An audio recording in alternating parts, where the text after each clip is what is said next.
Hola a todos y a todas. En este capítulo de hoy vamos a ver la dinámica rotacional de un sólido rígido. Entonces, ya en este capítulo pues vamos a entrar en todo lo que viene siendo intentar asemejar las leyes de Newton a un modelo rotacional en vez de traslacional. Entonces, lo que primero va a pasar es que la velocidad angular, que hasta ahora la hemos tratado como constante, pues va a dejar de serlo. La velocidad angular ya no va a ser constante. Por lo tanto, esto va a implicar que la velocidad angular tendrá que definirse como una función del tiempo. Vale. Y luego, por otra parte, nosotros hemos visto en temas anteriores, en el de las leyes de Newton, en el tema de dinámica, que la fuerza, o cómo se define una fuerza en dinámica traslacional, pues esto era cómo iba cambiando el vector momento lineal respecto al tiempo. Pues aquí, en la dinámica traslacional, vamos a definir el equivalente a la fuerza, que de hecho vamos a llamarle como torque, y que va a venir dado por la letra tau, y que va a ser un vector también. Pues, ¿cuál va a ser el análogo del momento lineal en la dinámica rotacional? Pues el momento angular. Por lo tanto, el torque vamos a definirlo como la derivada del momento angular respecto al tiempo. Vale. Entonces ahora, pues, ¿cómo hemos definido nosotros en estos temas pasados el momento angular? Pues nosotros ya hemos visto que hemos definido el momento angular como el producto del momento de inercia o el tensor de inercia por el vector velocidad angular. Entonces ahora aquí, al tener un producto de dos cosas, pues tendremos que aplicar la derivada del producto. Esto será la derivada del primero, la derivada del momento de inercia respecto al tiempo por el vector velocidad angular, más el momento de inercia por la derivada del vector velocidad angular respecto al tiempo. Vale. Entonces nosotros en este tema, o al menos lo que se ve en primero de carrera, el que la derivada del momento de inercia respecto al tiempo sea distinto de cero excede los límites del curso o de los conocimientos que nosotros tenemos hasta ahora. Por lo tanto, en todos los casos que vamos a ver, esta derivada siempre va a ser cero, ¿de acuerdo? Esto tiene un motivo, que es que para que el momento de inercia no sea constante, el eje de rotación debe variar o el sólido debe cambiar de forma a lo largo de su movimiento. O sea que si el eje de rotación no cambia y si el sólido mantiene su forma, pues entonces hablaremos de que si suceden estas dos condiciones, sí o sí el momento de inercia es constante y entonces esta derivada es cero. Y luego, pues la derivada, esta que aparece aquí, del vector en velocidad angular, pues esto lo que será entonces es otro vector que será la aceleración angular y que llevará la misma dirección que el vector que lo originó, o sea, del vector velocidad angular. Vale, entonces todo lo que nos da como resultado esta operación pues es el tensor de inercia por el vector aceleración angular. Y esto es lo que es igual el torque. De forma que ahora, para analizar la dinámica de un sólido rígido, vamos a tener dos ecuaciones para el torque. Una que ya la conocíamos, que era, pues, que la vimos en el tema de sistema de partículas, que un sólido rígido pues no deja de ser un sistema de partículas. Y es que el torque viene dado por el producto vectorial del vector posición por la fuerza que se está aplicando en el punto a donde está marcando el vector posición, pues desde el origen de coordenadas a ese punto, ¿vale? La flecha que es el vector.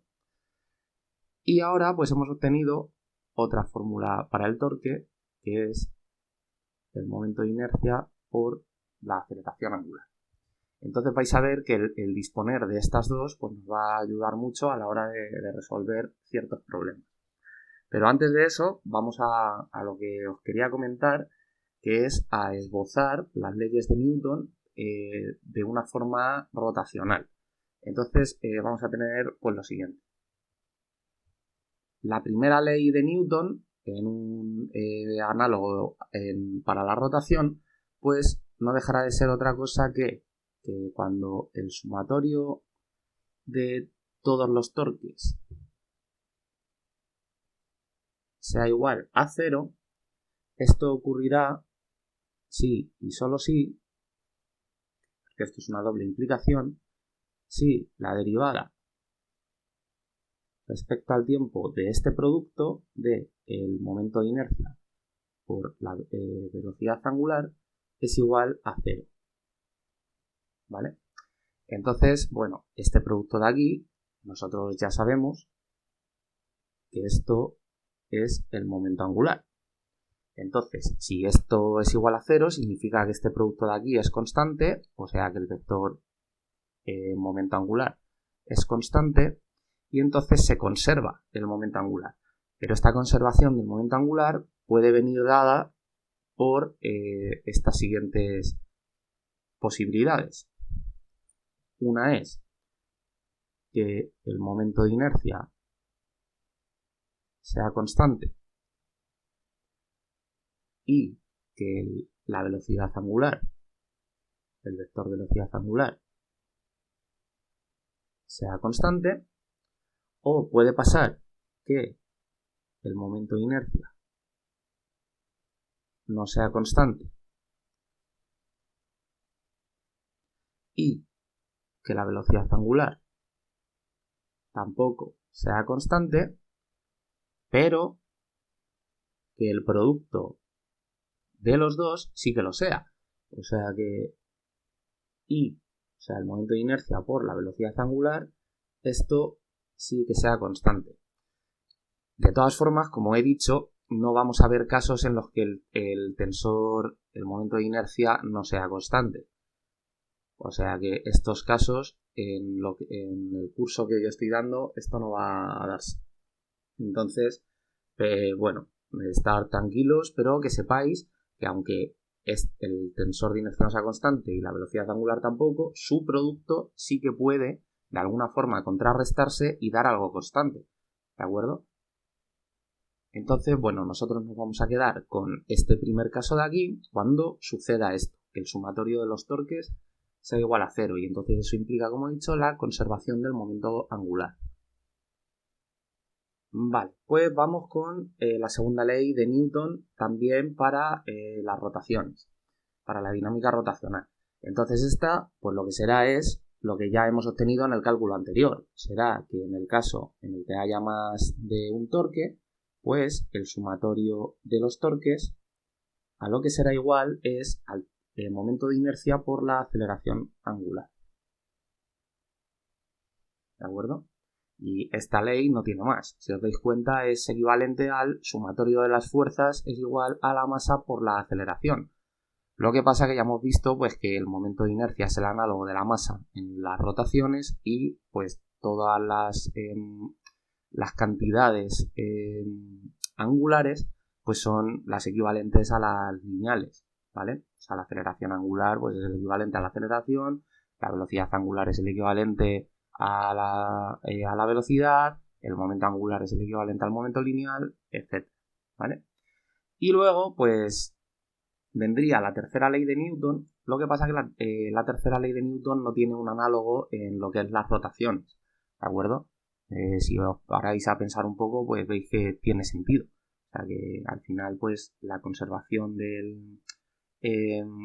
no se transmite momento angular en contacto con dos objetos.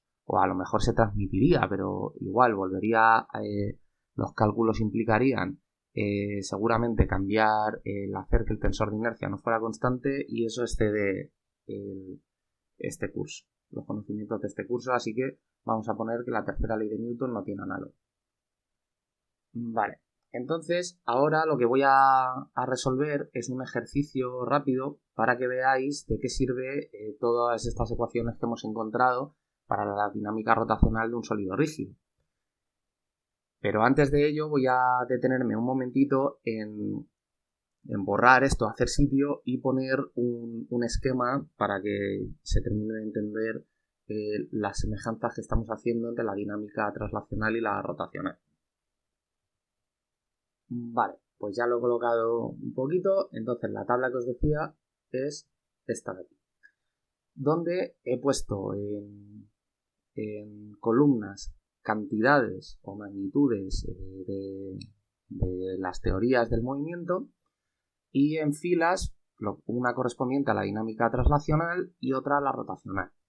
Entonces veis que el momento, pues tanto el lineal como el angular, he dejado en el mismo color los términos que quiero asemejar, en el mismo color, pues veis que tiene su análogo correspondiente el momento lineal con el momento angular, porque son ambos el producto del equivalente a la masa por la velocidad, pues en un caso traslacional o lineal, en el otro rotacional, ¿vale?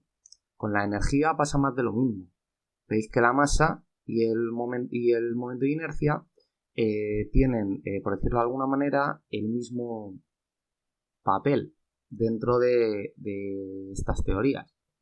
Y luego lo que acabamos de ver, la fuerza y el torque. Pues creo que se ve a simple vista el parecido, ¿no? Entonces, lo único de decir con esto es resaltar la importancia del momento de inercia y su análogo con la masa. Vale, pues una vez visto esto, vamos a pasar a resolver un ejercicio, como os decía, que va a ser muy rapidito y va a consistir en resolver el movimiento de una polea, pero de forma realista. O sea, cuando una polea no lo tomamos como un objeto sin masa, sino que pues tiene su masa, tiene su extensión en las 3 dimensiones, de hecho es un disco, y el movimiento de rotación a la hora de llevar a cabo el movimiento de la propia polea, pues tendremos que tenerlo en cuenta, porque no deja de ser un disco en rotación girando, y eso pues estamos hartos ya de verlo en capítulos en esta lista de reproducción, en este tema. Así que voy a poner el dibujo del ejercicio.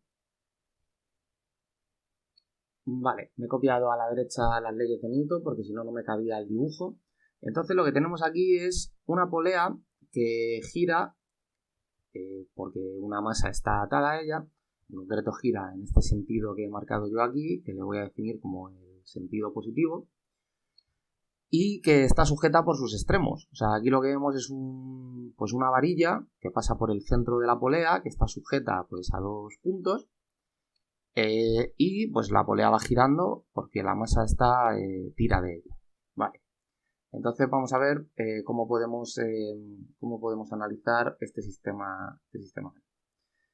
Para empezar, vamos a separarlo en 2 tipos de sistemas, que es lo que suele hacerse cuando se resuelven este tipo de ejercicios. Uno va a ser el sistema correspondiente a la masa pequeña. O sea, el sistema,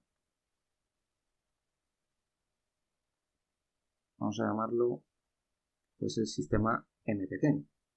Entonces, vamos a analizar las fuerzas a las que está sujeta la masa m minúscula. Entonces, pues aquí, por la segunda ley de Newton, pues tendremos como esta masa de aquí, que es la que va tirando de la polea y la hace girar, pues esta masa se presupone que solo tiene un movimiento de o hacia arriba o hacia abajo. Por lo tanto, aquí no necesitamos de momento dinámica rotacional y nos vale con la segunda ley de Newton.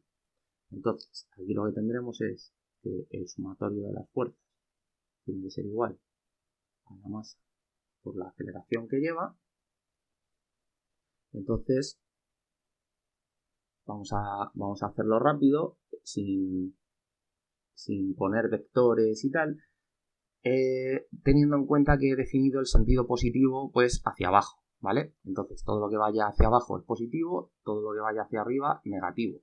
Y cuando tratemos la polea, pues eso, todo lo que gire en este sentido será positivo, en el caso de que girara en el contrario, pues negativo, ¿vale? Entonces, ¿qué fuerzas que sujetas a la masa m minúscula van hacia abajo? Pues el peso. Pues eso es la masa por la gravedad. Como hacia abajo es positivo, pues positivo. Por G. Y la otra fuerza, pues es la tensión de la cuerda. Así que menos la tensión. Y esto tiene que ser igual a la masa por la aceleración. Pero nosotros sabemos que bueno, no he puesto los vectores, todos estos son módulos, pero nosotros sabemos que la aceleración es igual a la aceleración angular por el radio. Porque esto en este tipo de problemas esto siempre es así, o sea, la aceleración del sistema es una única para los dos. Entonces está claro que la masa pequeña no tiene una aceleración angular, ¿de acuerdo? Pero la masa grande, que va a ser la polea, sí, ¿vale? Entonces esa aceleración angular se transforma en aceleración lineal en la polea, pero podemos establecer esta equivalencia sin problema. Por lo tanto, esto va a ser igual a el radio de la polea por la aceleración angular, ¿vale? Vale, entonces ahora vamos a calcular el torque. Lo que pasa es que para calcular el torque, pues primero vamos a tener que calcular el momento angular. Ahora veréis a lo que me refiero. El momento angular del sistema, o sea, de la masa grande, será el momento de inercia, vamos a marcar en Z, o sea, vamos a decir que la dirección en la que va el torque, o sea, la de esta barra, si esto se prolongara por aquí, esto es el eje Z, ¿de acuerdo? Entonces vamos a decir pues que el momento de inercia va a ser el momento de inercia de un disco, vamos a suponerlo plano, girando en el eje Z, y eso ya lo conocemos, lo hemos visto mil veces, que es la masa del disco por el radio al cuadrado entre 2, ¿vale?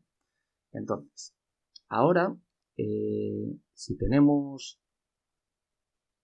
que el momento angular es el momento de inercia por la velocidad angular, pues acabamos de ver que el momento de inercia es la masa por el radio al cuadrado entre 2 y todo esto por la velocidad angular.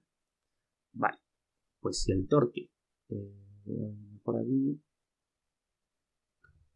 a ver que haga bien esto, vale, si el torque es la derivada del momento angular respecto al tiempo, pues al derivar todo esto, pues este término aquí es constante, por lo tanto la derivada solo aplica a la velocidad angular y la transforma en aceleración angular.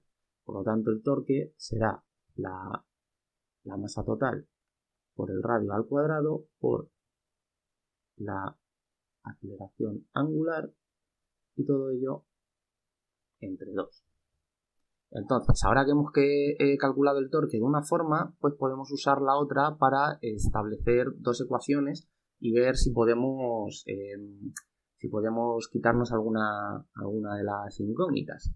Entonces, esto es el vector torque, pues el torque sin su carácter vectorial, o sea, solo con el módulo, pues será la masa por el radio al cuadrado por el módulo de la aceleración angular entre 2.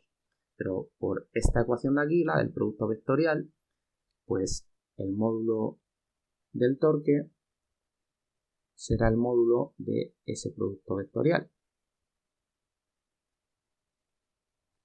Entonces, el módulo del producto vectorial es módulo del primero, módulo del segundo, por el seno del ángulo que forma.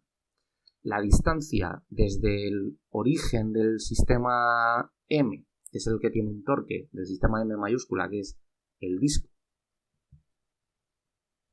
pues vamos a tomarlo como su centro geométrico, que además es el centro de masas. Por lo tanto, la distancia donde se produce la fuerza que lo hace girar es el radio, que es esta distancia verde. Por lo tanto, será R mayúscula. La fuerza que lo hace girar es la tensión, pero la tensión hacia abajo porque ya sabéis que la tensión es una fuerza que recorre la cuerda. Siempre que hay una cuerda en tensión, valga la redundancia, pues esta cuerda tiene esta fuerza.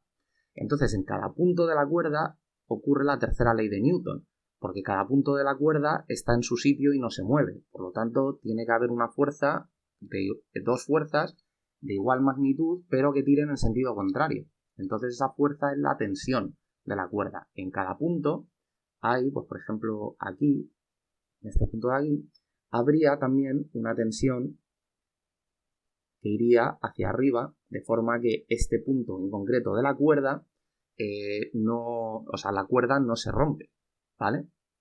Lo que ocurre es que tomamos la tensión hacia abajo porque es la fuerza que hace girar a la cuerda, ¿vale? Pese a que este punto de la cuerda no se mueve respecto a los otros puntos de la cuerda, sí que este punto cae hacia abajo porque tira de él la masa m pequeña.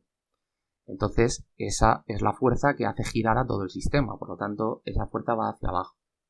Así que esa fuerza pues será la tensión, el módulo, y el seno del ángulo que forman, seno de teta, pues teta es el ángulo entre el radio y la tensión, y ese ángulo pues es 90 grados. Por lo tanto, el seno de pi partido por 2, esto es 1, y nos queda pues solo el radio por la tensión, ¿vale? De forma que tenemos dos ecuaciones, tenemos que el radio por la tensión es igual a la masa por el radio al cuadrado por la aceleración angular entre 2, pues podemos cancelar uno de los radios con este cuadrado de aquí y ya hemos obtenido el módulo de la tensión.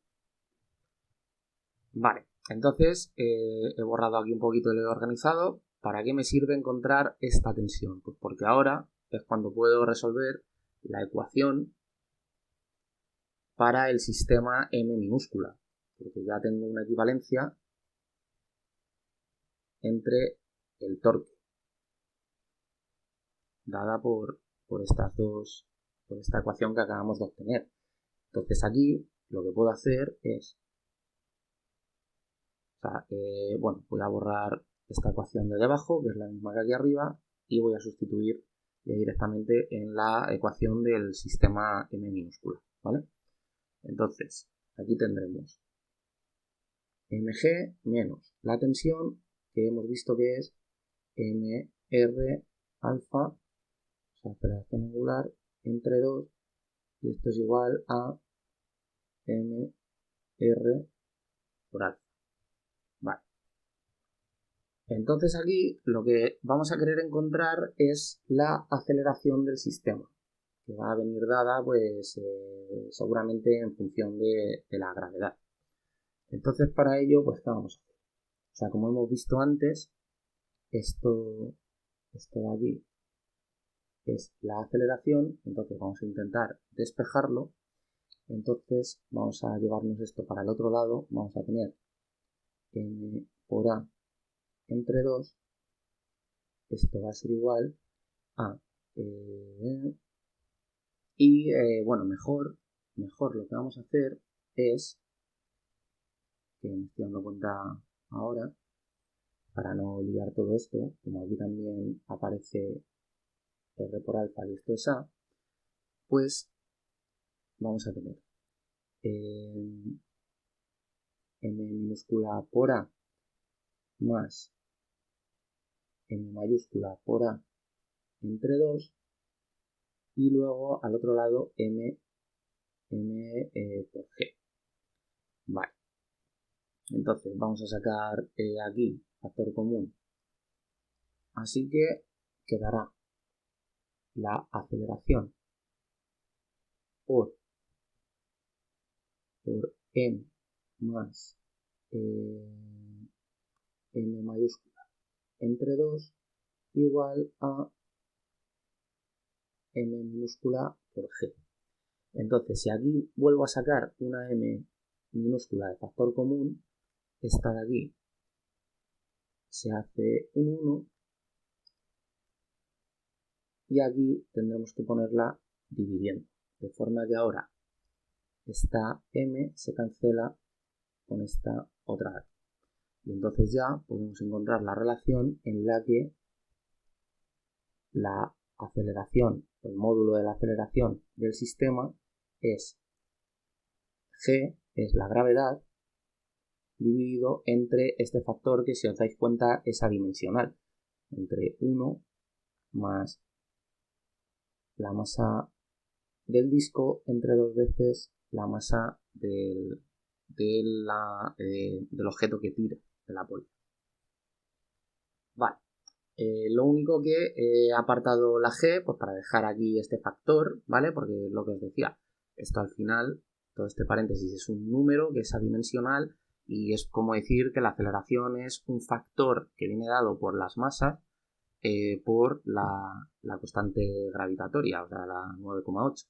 Entonces, bueno, voy a ponerme aquí una línea como para separar que de aquí a abajo es el ejercicio que estoy haciendo yo y que ya pues hemos obtenido este resultado válido. Vale. Pues ya lo siguiente es obtener el torque, pues porque si el torque tenemos que viene dado por esta ecuación, pues si acabamos de ver que esta es la aceleración, pues el torque será la masa entre 2 por la aceleración, y la aceleración es esta, o sea que sustituyo la aceleración por esto de aquí y lo arreglo un poquito y tendremos que además, no sé si he dicho el torque, quería decir la tensión, esta T no es el torque, es la tensión, ¿vale? Quede claro. Pues entonces la tensión lo que viene dado es por un medio de todo este paréntesis, que voy a hacer un copy paste para no copiarlo otra vez, por la masa del disco por la gravedad, o sea, en resumidas cuentas, por el peso del disco. O sea, que la tensión igual es un factor, pues en concreto podemos ponerle aquí un corchete, pero para no ensuciar más, como tampoco me ha quedado muy sucio. La tensión es también un factor multiplicado por el peso del disco. Y este es el siguiente resultado que hemos obtenido en este ejercicio. Ya tenemos pues la aceleración y la tensión. Vale, entonces dejadme que borre todo esto, porque ya hemos obtenido estos resultados. No los voy a necesitar más. Entonces ahora vamos con el sistema M mayúscula, porque todavía nos queda por encontrar una incógnita, o sea, una variable propia del sistema, que es la normal, o sea, cuánto vale cada uno de estos dos vectores normales, ¿de acuerdo? Entonces, esa ecuación, o sea, este resultado lo vamos a obtener resolviendo la ecuación del sistema M mayúscula, o sea, del disco rotando. Entonces, igual aquí, lo que tenemos que hacer es una segunda ley de Newton, pero esta tiene que venir igualada a 0. ¿Por qué? Pues porque el disco se presupone que no se mueve, que lo único que se mueve es la caja, el disco está sujeto. Por lo tanto, el sumatorio de las fuerzas tiene que ser igual a 0.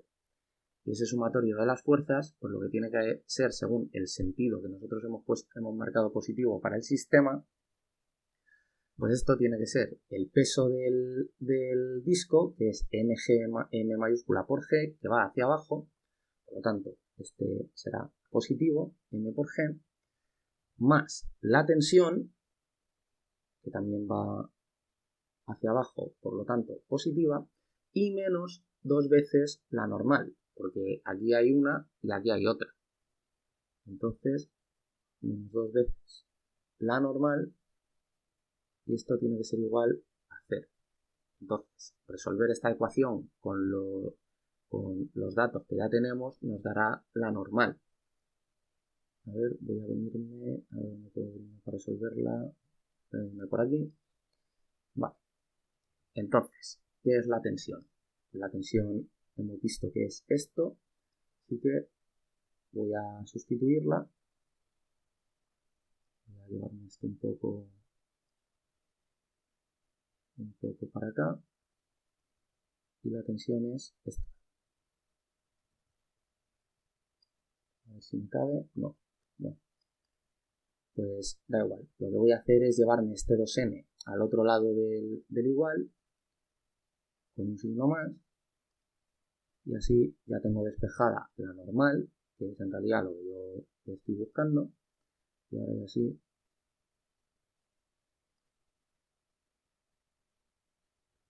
Ahora si subo esto, separo esto un momentito.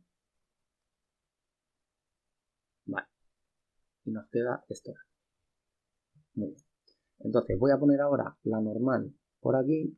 Primero, 2 veces la normal. Voy a sacar esta mg como factor común. Entonces, vamos a tener un 1 más un medio multiplicando a todo esto, o sea, a 1 entre 1 más m mayúscula entre 2 m minúscula, ¿vale? Y todo esto por m por g, ¿de acuerdo? Vale, entonces aquí no me va a quedar más remedio, lo que voy a hacer es borrar esta que ya no me sirve para tener un poco de sitio. Voy a subirme esto un poco por aquí.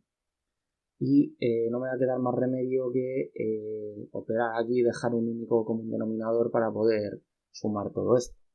Entonces, vamos a tener que 2n va a ser igual a 1 más un medio. Aquí vamos a tener, después de hacer común denominador, queda 2m minúscula arriba y aquí 2m más m. Vale. Todo esto por m por g. Vale. Entonces, este 2 entra multiplicando aquí aparecerá un 2 y aquí aparecerá un 4. Entonces ya quito esto en medio, ¿vale?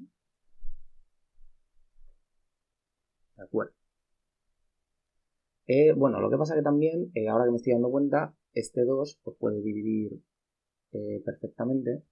Entonces, quito este 2 y aquí se queda el 2 y Santas Pascuas. Vale.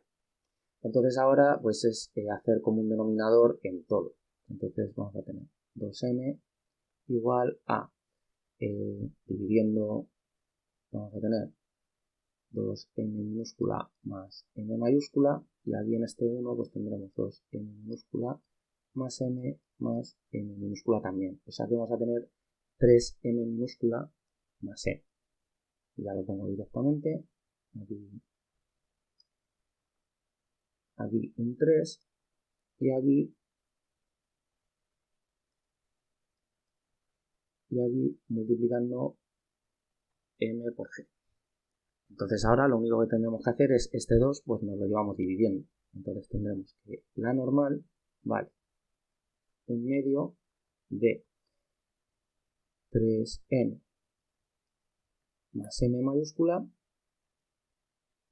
entre 2n más m mayúscula por la m mayúscula por g. Y ya habríamos obtenido la normal. Vale, entonces ya pues habríamos resuelto todo el problema. Ya borro estas ecuaciones de aquí y hemos obtenido todo lo que interesa en un ejercicio de este tipo, la aceleración total, la normal y la tensión, ¿vale? Y que veáis que para poder obtener todos estos parámetros hemos necesitado de la teoría del sólido rígido, en concreto pues todas las ecuaciones que involucraban el torque y tal, porque si no, no hubiera habido manera de obtener la tensión.